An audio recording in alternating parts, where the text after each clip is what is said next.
A definite purpose must be accompanied by a definite plan for its attainment, followed by appropriate action. Now, you have to have a purpose, you have to have a plan, and you have to start putting that plan into action. And ladies and gentlemen, it's not too important that your plan be sound. It is, in fact, it's not too important. Because if you find that you've adopted a plan that's not sound, that's not working, you can always change. You can modify your plan.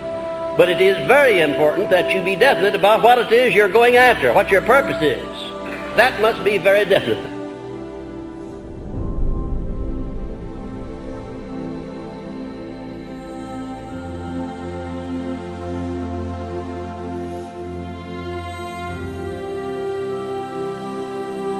If you want the mind to pick up an idea and to form a habit so that the mind will automatically act upon that idea, you've got to tell the mind what you want over and over and over again.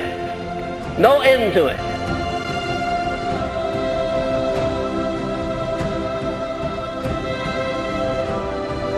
Any dominating desire, plan, or purpose which is backed by that state of mind known as faith is taken over by the subconscious section of the mind and acted upon immediately. I don't know for sure, ladies and gentlemen, but I suspect that there's a relatively small number of people in the world at any one time who understand the principle of faith, who really understand it and know how to apply it.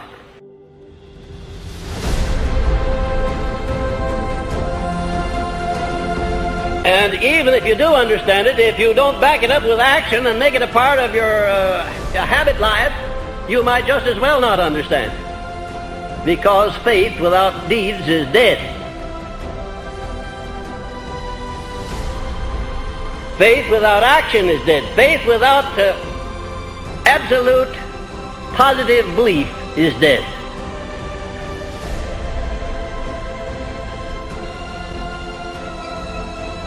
I don't know how you're going to get any results through believing unless you put some action back of that belief. And incidentally, if you tell your mind often enough that you have faith in anything, the time will come when your subconscious mind will accept that, even if you tell your mind often enough that you have faith in yourself. Have you ever thought what a nice thing it would be if you had such complete faith in yourself that you wouldn't hesitate to undertake anything you wanted to do in life? Had you ever thought what a benefit that would be to you?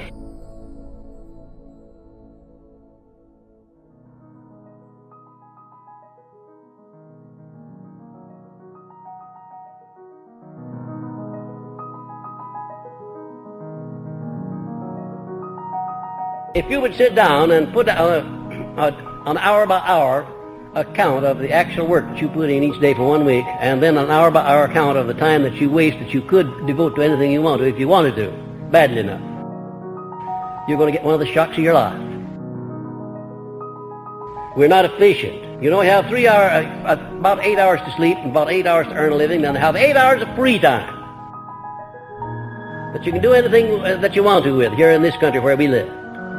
And then definiteness of purpose makes one more alert in recognizing opportunities related to the object of one's major purpose.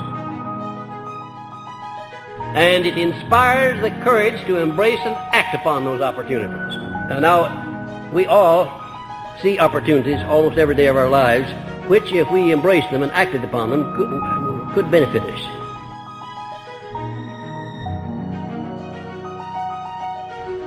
But there's something in us that we call procrastination. We just don't have the will, the alertness, the determination to embrace opportunities when they come along.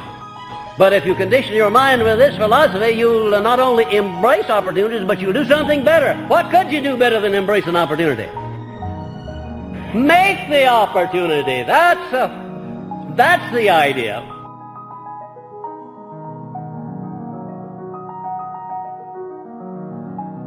Success is something which has to be planned, and success is something which has to be earned in advance.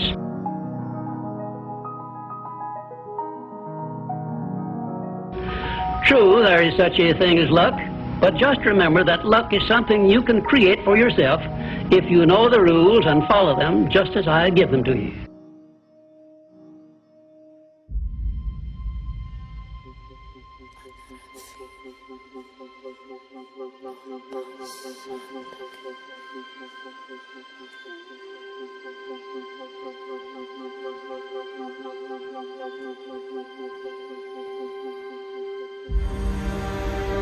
And the best definition of success, which I know, is this. Success is the knowledge with which to get whatever you want from life without violating the rights of others and by helping others to acquire it. The very minute that you decide upon something, you know that's what you want, you know you're going to do it, all of these negatives that have been bothering you, they pick up their baggage and get out. They just move out. They can't live in a positive mind.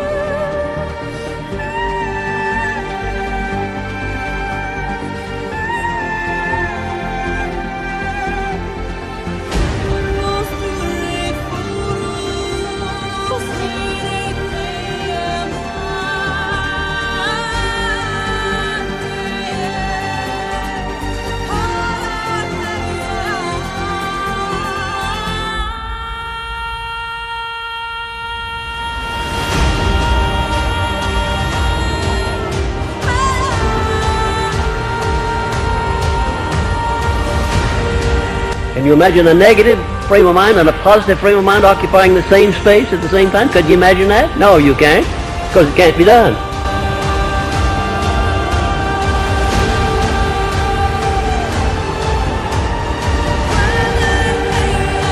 Whatever the mind can conceive and believe, the mind can achieve. Isn't that a profound statement?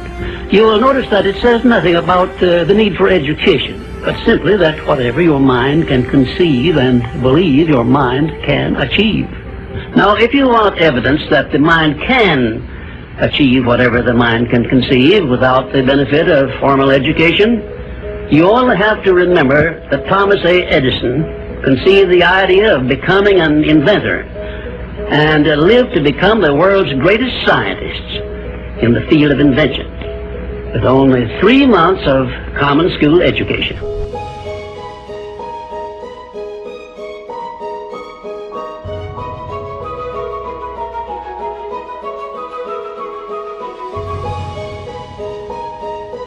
You have to move with courage, with faith, with determination in connection with carrying out your definiteness of purpose.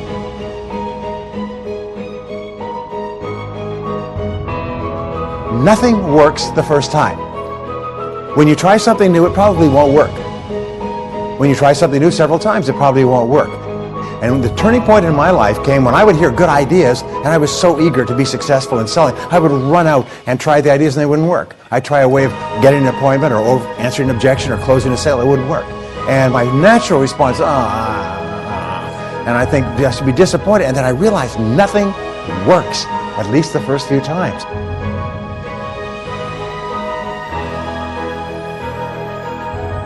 So I decided I would try a new idea 5 or 10 times before I passed judgment on it. I would not just try it once and quit like most people do, and that changed my whole life.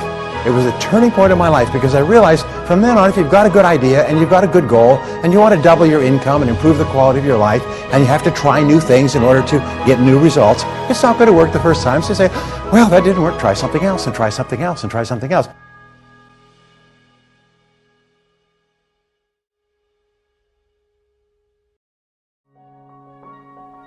Now, if you try, only 2 things can happen. What are they? Succeed or fail. If you succeed, you do more of it. If you fail, you learn from it, get smarter, and try it again. So you cannot lose by taking action. You can only lose by not taking action.